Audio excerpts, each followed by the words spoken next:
नमस्कार, स्वागत है आपका आपके अपने संस्थान टारगेट ऑन में। देखिए जहाँ मैं बात करूँ कि हम लोग भारतीय संविधान में जैसे आपके एग्ज़ाम की अगर मैं बात करूँ तो भारतीय संविधान से महत्वपूर्ण क्वेश्चन बनते हैं। आप सबको पता है कि ये एक मेजर पोर्शन हो जाता है जहाँ से आपको ढेर सारे क्वेश्चन मिलेंगे। मेजर पोर्शन हो जाता है जहाँ से आपको ढेर सारे क्वेश्चन मिलते हैं। चलिए भाई मैं बात करूँ भारतीय संविधान। भारतीय संविधान का निर्माण करने की पहली ही शर्त थी कि एक संविधान सभा का गठन किया जाए। किसका गठन किया जाए? एक संविधान सभा का गठन किया जाए।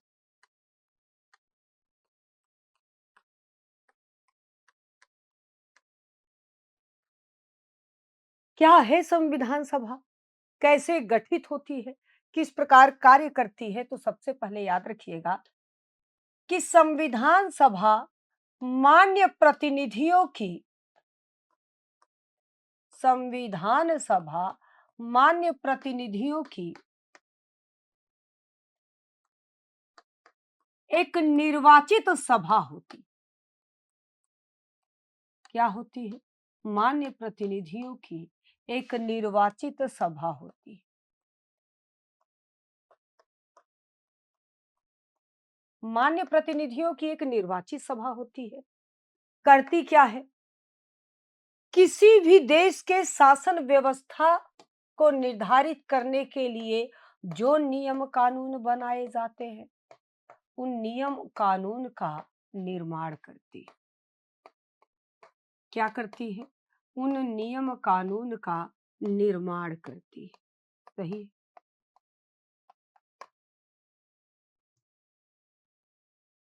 ऐसी मान्य प्रतिनिधियों की निर्वाचित सभा जो सर्वोच्च सभा होती है, संप्रभु सभा होती है, जो किसी भी देश के शासन व्यवस्था को सुचारू रूप से चलाए रखने के लिए नियम कानून का निर्माण करती है। जब जब गठित होती है, संविधान सभा के नाम से गठित होती है और धीरे धीरे ये संसद में परिवर्तित हो जाती है। तो वर्तमान संसद जो है वही तो संविधान सभा थी, जो क्या करती थी? अपने देश के शासन को बनाए रखने के लिए नियम कानून का निर्माण करती थी। अब आगे चलते हैं। ऐसे संविधान सभा की मांग सर्वप्रथम किसने की? ऐसे संविधान सभा की मांग सर्वप्रथम किसने की? तो कहा गया कि संविधान सभा की मांग कोई नियत तिथि नहीं था। लोग नाम नहीं ले रहे थे कि संविधान सभा चाहिए। लोग कह रहे थे कि भारत में स्वराज चाहिए, स्वशासन चाहिए। हम भारतीय अपने देश के शासन को स्वयं हम ही बनाएंगे, कोई और नहीं बनाएगा। इसका मतलब सबने सोच लिया था कि स्वशासन या स्वराज होना चाहिए। स्वराज होने के लिए संविधान सभा होना चाहिए, ब्रिटेन ने कहा। किसने कहा? ब्रिटेन ने कहा। स्थापित करने वाला पहला कि संविधान सभा होगी तभी तो लिखित होगा, अमेरिका ने किया। क्योंकि लिखित संविधान की शर्त ही होती है कि एक मान्य प्रतिनिधियों द्वारा निर्वाचित सभा हो और उस सभा द्वारा संविधान का निर्माण किया जाए। तो संविधान सभा ऐसा पटल या निकाय होता है जिस पर बैठ के देश के शासन व्यवस्था का निर्धारण किया जाता है, उसका निर्माण किया जाता है। तो अब क्या किया जाए? भारतीय तो कहे कि अरे हम तो शुरू से ही मांग रहे थे, भले हम इसका नाम संविधान सभा नहीं दे रहे थे लेकिन हम मांग शुरू से रहे थे। तो सवाल ये बनता है कि क्या वास्तव में संविधान सभा इन्होंने खुद अपने आप दिया या संविधान सभा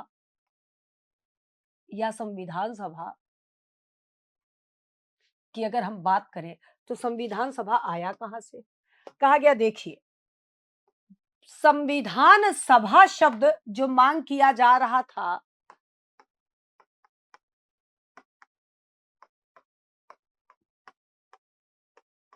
भारतीय राष्ट्रीय आंदोलनों में संविधान सभा भारतीय राष्ट्रीय आंदोलनों में आरंभ से था।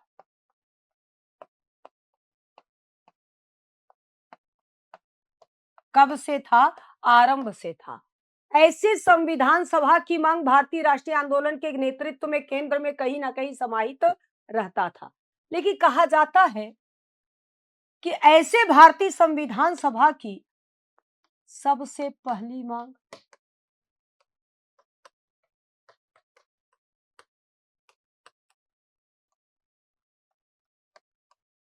ऐसे भारतीय संविधान सभा की सबसे पहली मांग। अगर हम विश्व के परिप्रेक्ष्य में देखें,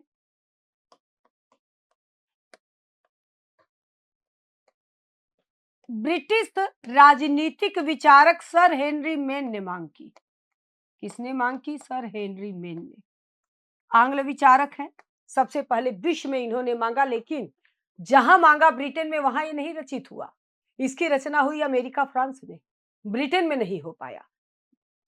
भारत में बात करें, भारत में मैंने क्या कहा, आरंभ से ही बना रहा, लेकिन 1895 में स्वराज विधेयक के माध्यम से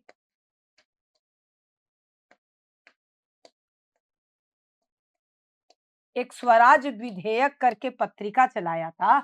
किसने? बाल गंगाधर तिलक ने। स्वराज विधेयक के माध्यम से बाल गंगाधर तिलक ने, बाल गंगाधर तिलक ने 1895 में किया था। कब किया था? 1895 में किया था। बाल गंगाधर तिलक ने स्वराज विधेयक के माध्यम से संविधान सभा की मांग कब की थी? 1895 में की थी। किंतु आपको भी पता है, गरम दल के नेता हैं, अशांति के जनक कहलाते हैं।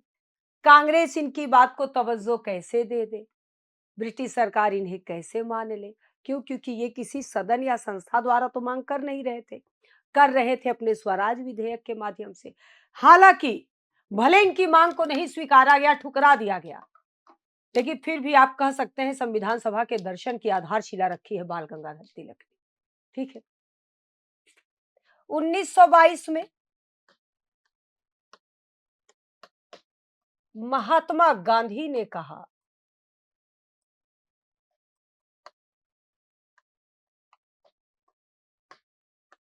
भारतीय संविधान भारतीयों की इच्छा अनुसार होना चाहिए। क्या कहा? भारतीय संविधान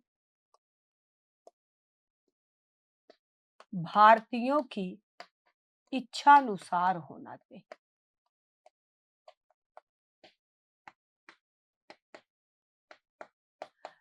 जब 1922 में क्या कहा? भारतीय संविधान भारतीयों की इच्छा अनुसार होना चाहिए। किसने कहा? महात्मा गांधी ने 1922 में कहा। अब इनकी बात को लेकर आगे बढ़ाने वाला कोई शख्स था, तो वो थे मोतीलाल नेहरू। कौन थे? मोतीलाल नेहरू। और मोतीलाल नेहरू ने 1924 में कहा,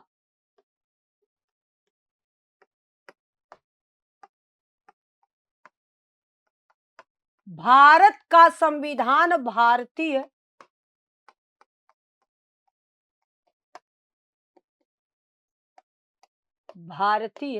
ही बनाएंगे। भारत का संविधान भारतीय ही बनाएंगे। अर्थात कौन निर्मित करेगा? इन्होंने कहा भारतीय इसको निर्मित करेंगे, यानी कौन बनाएगा? तो भारत के संविधान का निर्माण 1924 में मोतीलाल नेहरू का कहना है कि भारतीय ही निर्मित करेंगे। चलिए भाई, इसी की पुष्टि कर दी 1928 में। 1928 में इसी की पुष्टि करते हुए नेहरू रिपोर्ट दिया।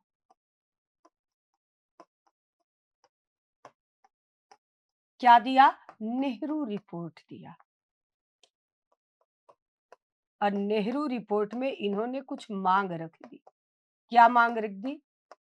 भारत को औपनिवेशिक स्वराज की बात कर दी, मूल अधिकार की बात कर दी, एक निर्वाचित वयस्क संविधान सभा की बात कर दी। अर्थात इन्होंने क्या किया? संविधान सभा की पुष्टि कर दी।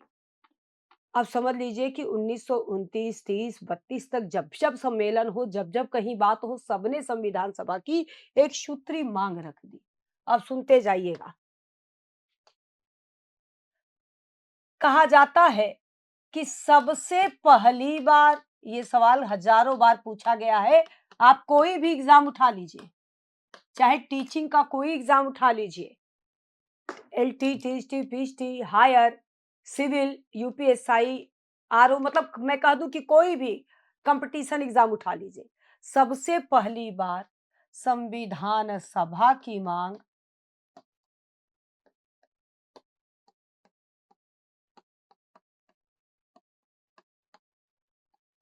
औपचारिक रूप से किसने की?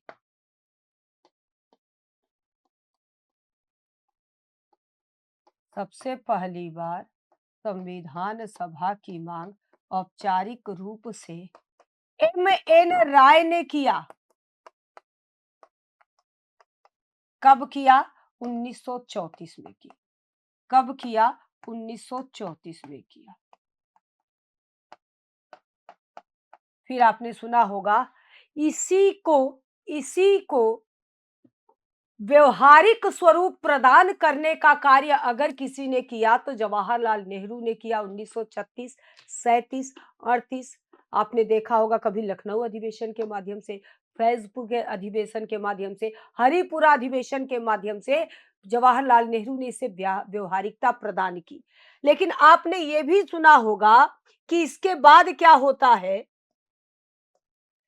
जब सबने इसकी मांग की तो ब्रिटिश सरकार ने स्पष्ट रूप से सबकी मांग को स्वीकार करते हुए अगस्त प्रस्ताव दिया। क्या भेजा? अगस्त प्रस्ताव। कि लोग मांग कर रहे हैं, ले जाओ अगस्त प्रस्ताव। अगस्त प्रस्ताव था क्या? ये ब्रिटिश सरकार द्वारा भेजा गया था 8 अगस्त 1940 को। अगर 8 अगस्त 1942 कर दूं, ठीक, तो आप अगस्त क्रांति की ओर चले जाएंगे, तो ये क्या था? 8 अगस्त 1940 को ब्रिटिश सरकार ने अगस्त प्रस्ताव भेजा। इस अगस्त प्रस्ताव के माध्यम से ब्रिटिश सरकार ने क्या कहा? ब्रिटिश सरकार ने कहा, ठीक है, हम आपकी बात मानते हैं। आपने जो ये अधिवेशन किया है, विभिन्न अधिवेशन के माध्यम से आपने बता दिया है, हम सब एक है और हम सभी लोगों ने मिलकर सम्मेलन समूह के माध्यम से भारत को स्वायत्त दिलाने की बात की। और है क्या? अब हम अपना स्वराज चाहते हैं, अपना संविधान। आपने ये कहा कि ठीक है भैया। 8 अगस्त 1940 को अगस्त प्रस्ताव पारित हुआ। इस समय वायसराय लॉर्ड लिथिगो थे।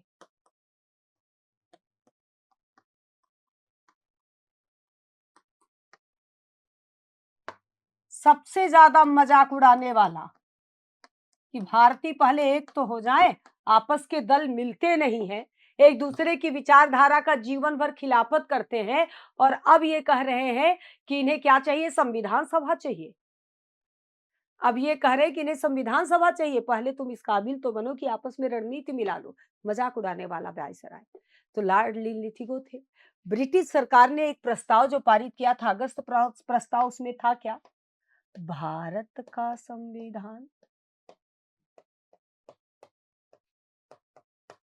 भारतीय अपने संविधान सभा के माध्यम से बनाएंगे। अपने संविधान सभा के माध्यम से मनाएंगे।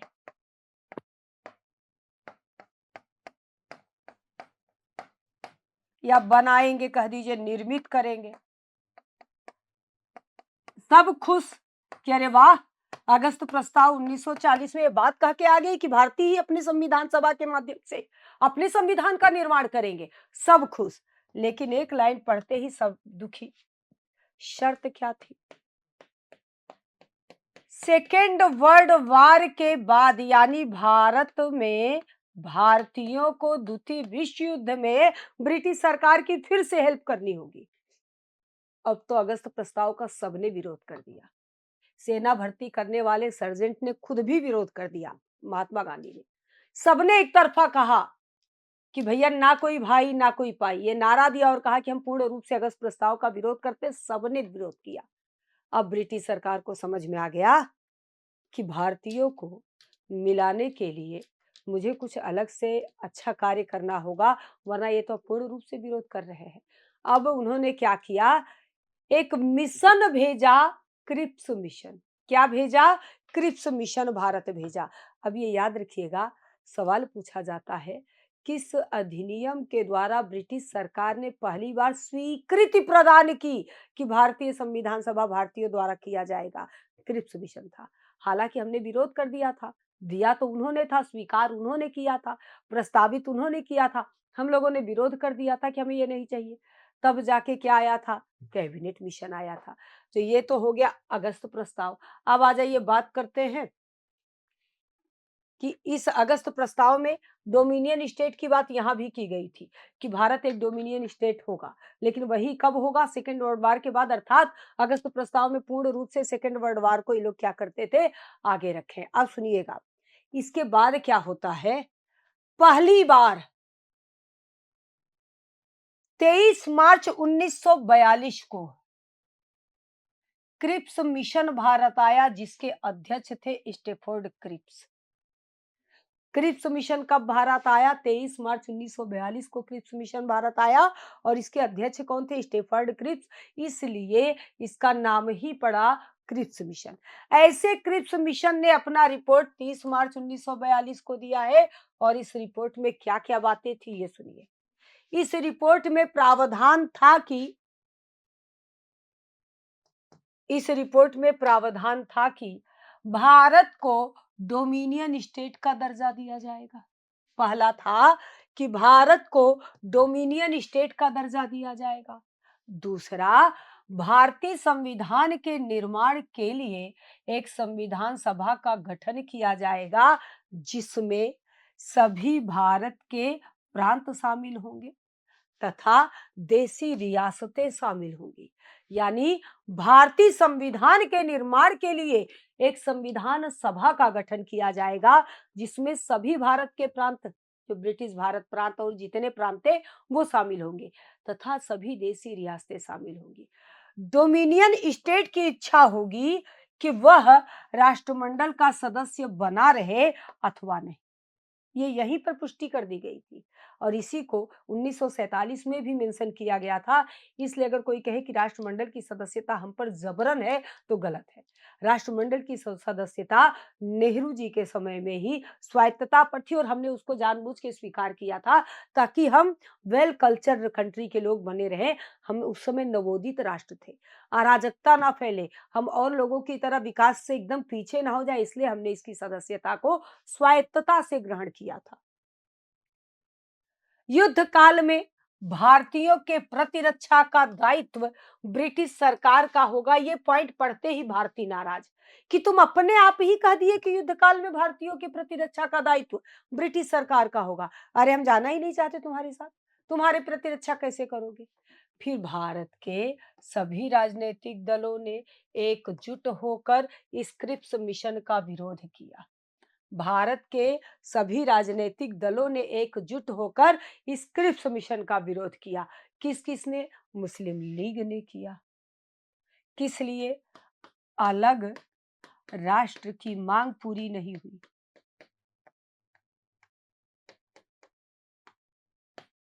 ये अलग राष्ट्र की मांग कर रहे थे, तो अलग राष्ट्र की मांग इसमें नहीं दी गई, तो इन्होंने विरोध कर दिया। कांग्रेस ने विरोध किया, क्यों? क्योंकि भारत टुकड़ों में बंट जाता। भाई देसी रियासतें आती या ना आती, यह भी था, देसी रियासतें स्वतंत्र थी, वो भारत के संघ में शामिल हों या ना हो, ये उनकी इच्छा थी। तब कांग्रेस को लगा ये तो भारत के टुकड़े होने की बात आई है। अन्य दलों ने, सबने इनका सहयोग किया, और पूर्ण रूप से क्रिप्स मिशन का विरोध किया गया। किसका विरोध किया गया? क्रिप्स मिशन का विरोध किया गया। अब क्रिप्स मिशन के विरोध में अनेक विचारकों ने अपनी टिप्पणी दी है। क्या क्या दिया है ये समझिएगा। क्रिप्स मिशन के विरोध में महात्मा गांधी ने क्रिप्स मिशन को एक डूबते बाद की तिथि का चेक या एक उत्तर दिनांकित चेक कहा है। बाद की तिथि का चेक या एक उत्तर दिनांकित चेक कहा। ए पोस्ट डेटेड चेक के नाम से बुलाया गया। जवाहरलाल नेहरू ने इसे क्या कहा? एक डूबते हुए बैंक के नाम उत्तर दिनांकित चेक या एक टूटते हुए बैंक के नाम उत्तर दिनांकित cheque. A post dated cheque upon a crossing bank. Clear हुआ?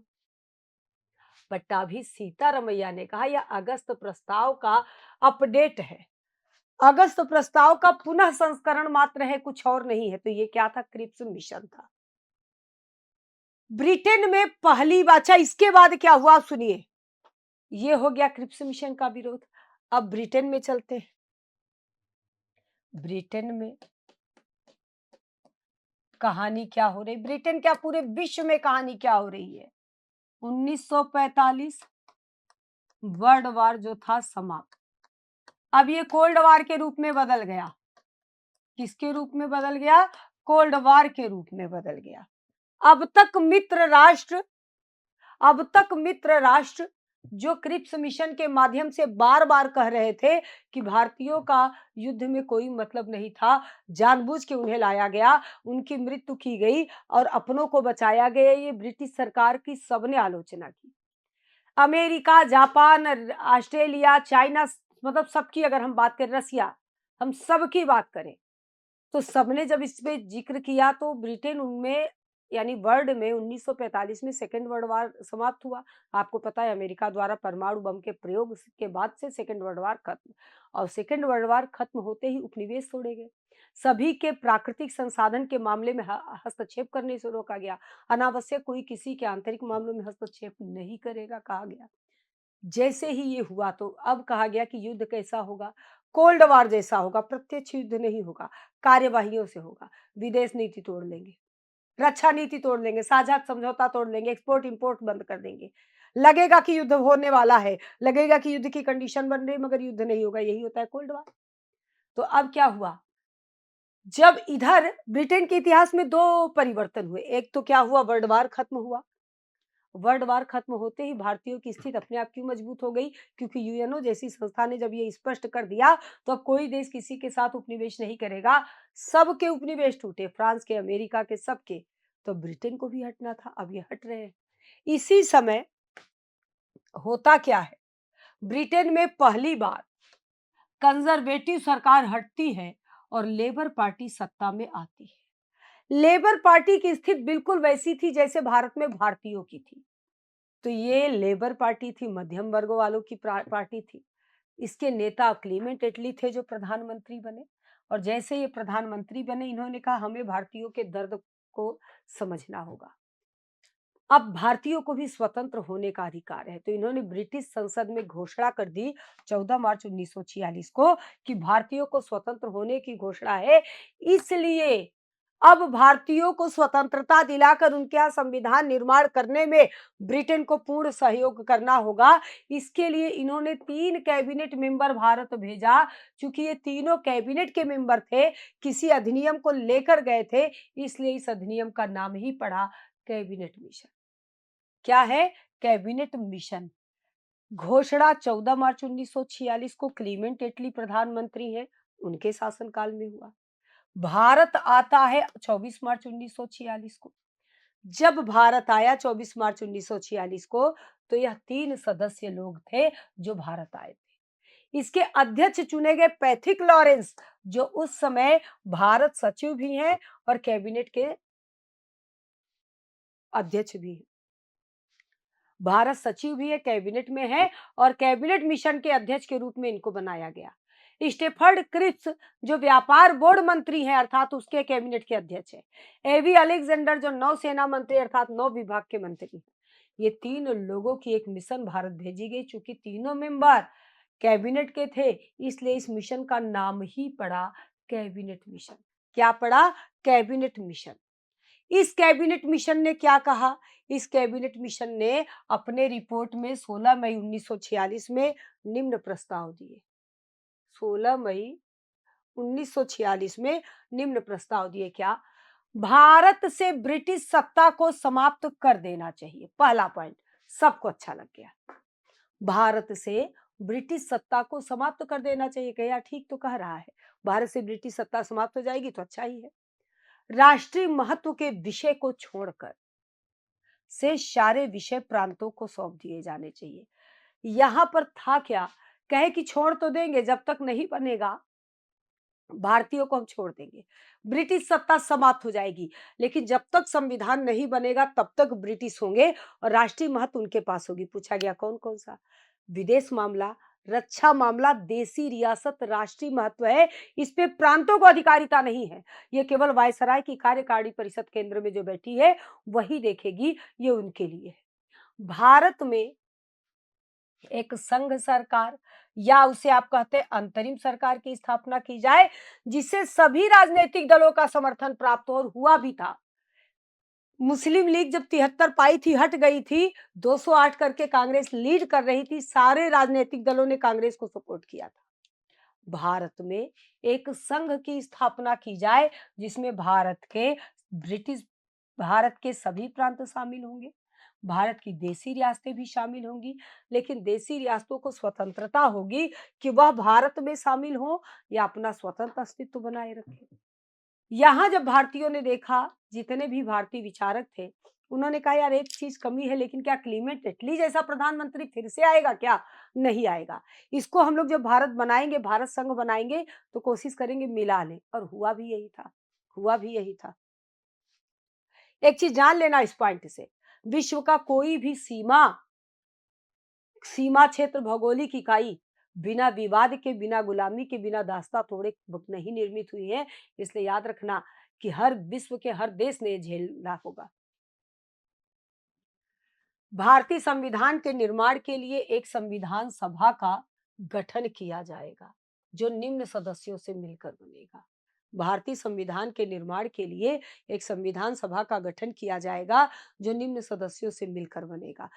टोटल कितने सदस्य होंगे? कहा गया चुनाव जो होगा संविधान सभा का 389 सदस्य होंगे, जिसमें 292 सदस्य कहां से होंगे? ब्रिटिश भारत के 11 प्रांतों से होंगे। नोट कर लेना, ये सवाल 100 बार पूछा गया। 93 सदस्य कहां से होंगे? देशी रियासतों के सदस्य होंगे, और आपको याद होगा देशी रियासत को स्वायत्तता है, भारत संघ में शामिल हो या अपना स्वतंत्र अस्तित्व बनाए रखे। 4 सदस्य चीफ कमिश्नरी प्रांत के होंगे, जिसमें एक सीट दिल्ली की होगी, एक सीट कुर्ग की होगी तमिलनाडु, एक सीट बलूचिस्तान की होगी, एक सीट अजमेर मारवाड़ प्रांत की होगी। आप देख लीजिए टोटल 4 सीट है। अब आपको पता है कि 93 तो हट गए, और जुलाई 1900 ये भी बताया गया कैबिनेट मिशन में कि जुलाई 1946 में निर्वाचन होगा, और 10 लाख की जनसंख्या पर एक जनप्रतिनिधि का चयन किया जाएगा। संविधान सभा के सदस्यों का निर्वाचन अप्रत्यक्ष होगा। तभी पूछा जाता है कि क्या सार्वभौमिक वयस्क मताधिकार पर आधारित है? हम कहते नहीं। क्यों? क्योंकि प्रत्यक्ष का मतलब होता है सार्वभौमिक वयस्क मताधिकार।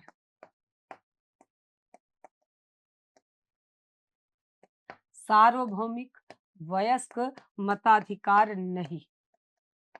क्लियर है? संविधान सभा के सदस्यों का निर्वाचन अप्रत्यक्ष होगा, प्रांतों की विधान सभा के निम्न सदस्यों द्वारा होगा। अर्थात कैसा होगा? सार्वभौमिक वयस्क मताधिकार द्वारा नहीं होगा। सार्वभौमिक वयस्क मताधिकार क्या है? मान लीजिए आपने 21 वर्ष पूरा कर लिया है, तब की बता रहे हैं, अब तो 18 हो गया है, हम तब की बात कर रहे हैं। आपने 21 वर्ष पूरा कर लिया है, आप सीधे जाके चुनाव मतलब अपना वोट देते हैं, वह कहलाता है सार्वभौमिक वयस्क मताधिकार। इसको कहते हैं प्रत्यक्ष चुनाव, प्रत्यक्ष निर्वाचन यानी डायरेक्ट इलेक्शन। ये हम करते थे प्रांतों की विधानसभा के निम्न सदस्य के लिए, और ये हमारे लिए चुनते थे संविधान सभा के सदस्यों को। किसको चुनते थे? संविधान सभा के सदस्यों को।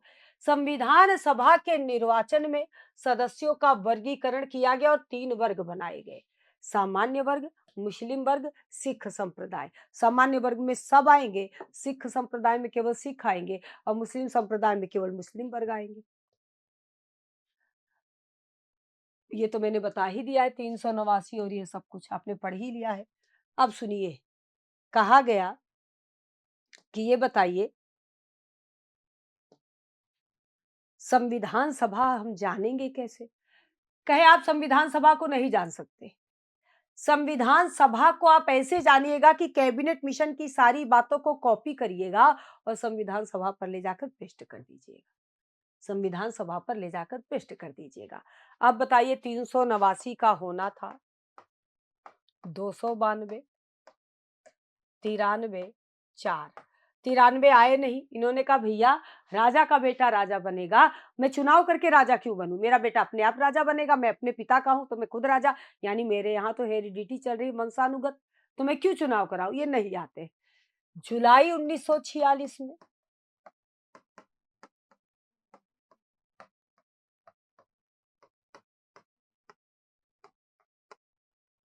296 सदस्यों का निर्वाचन।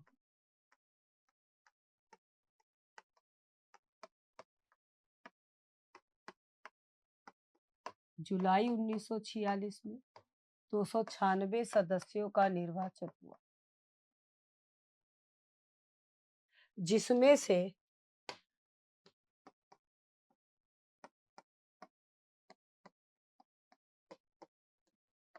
208 कांग्रेस सीट पाती। कितने मत मिले? 208। 73 सीट पाती है मुस्लिम लीग।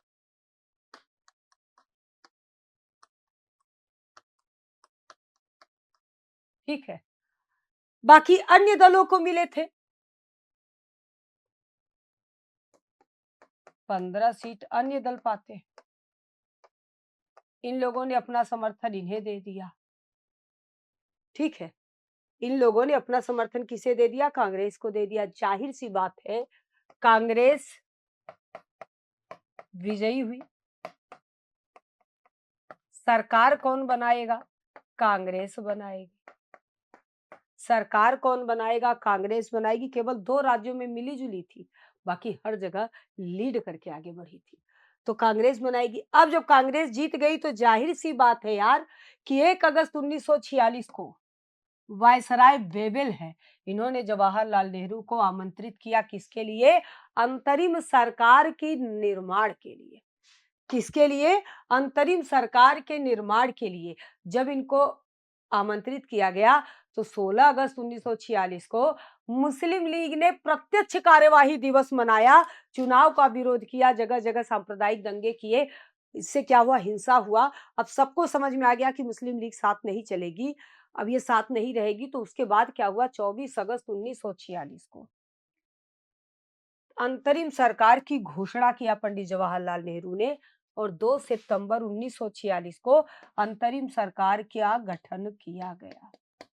अंतरिम सरकार का गठन किया गया। तो ये वास्तव में क्या था? ये अंतरिम सरकार का गठन हो गया। और अगर मैं बात करूं अंतरिम सरकार की, मैं पहले ही बता दूं ऐसे बहुत से पद हैं अंतरिम सरकार में, जो सब दोनों में, अगर मैं कहूं कि प्रथम अंतरिम सरकार, आपको पता है इसमें मुस्लिम लीग शामिल नहीं हुई थी। प्रथम अंतरिम सरकार और द्वितीय अंतरिम सरकार, आपको पता है कि प्रथम में मुस्लिम लीग शामिल नहीं हुई थी और मुस्लिम लीग ने इनका विरोध किया था, जिसका साथ स्वयं द्वितीय अंतरिम सरकार के विधि मंत्री, द्वितीय अंतरिम सरकार के विधि मंत्री डॉक्टर भीमराव अंबेडकर ने किया था, सहयोग किया था, समर्थन किया था। और क्या कहा था? ये एक ऐसे देश की सरकार है, इसके लिए कहा था, ये एक ऐसे देश की सरकार है जिसे 2 राष्ट्र के लोग मिलकर चला रहे हैं। और द्वितीय अंतरिम सरकार में विधि मंत्री के रूप में शामिल थे।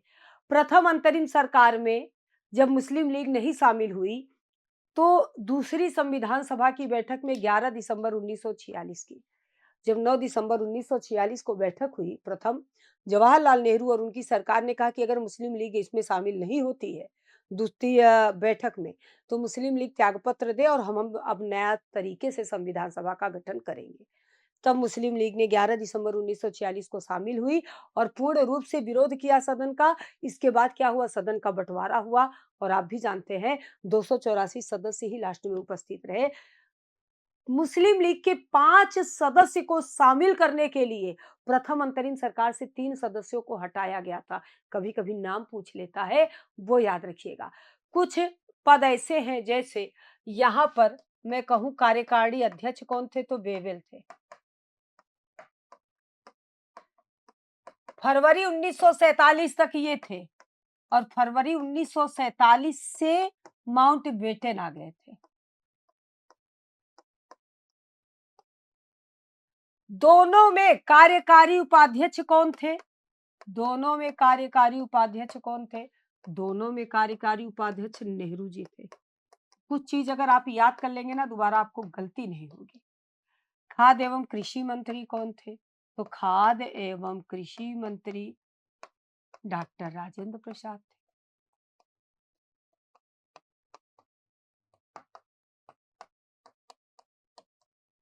गृह मंत्री दोनों की बात कर रहे हैं। गृह मंत्री सूचना प्रसार कौन थे? आपको पता है जिन्हें उप प्रधानमंत्री के नाम से नवाजा गया था, पटेल जी थे। दोनों में रक्षा मंत्री कौन थे? बलदेव सिंह थे।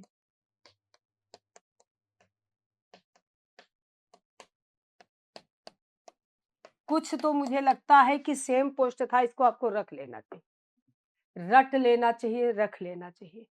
बाकी वित्त मंत्री लियाकत अली तो वहां आर के षणमुखम चेट्टी को लेके चले आइए।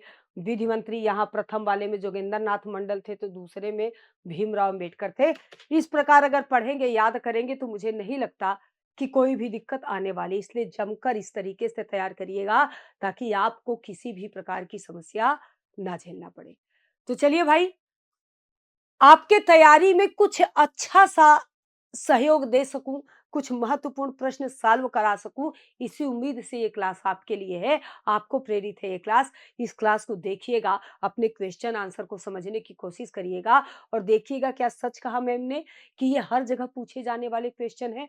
तो ढेर सारी सफलता की आपके लिए विशेष है मेरी तरफ से। जमकर पढ़ाई करिएगा और जम के प्रैक्टिस करिएगा। Thank you so much. Thank you all.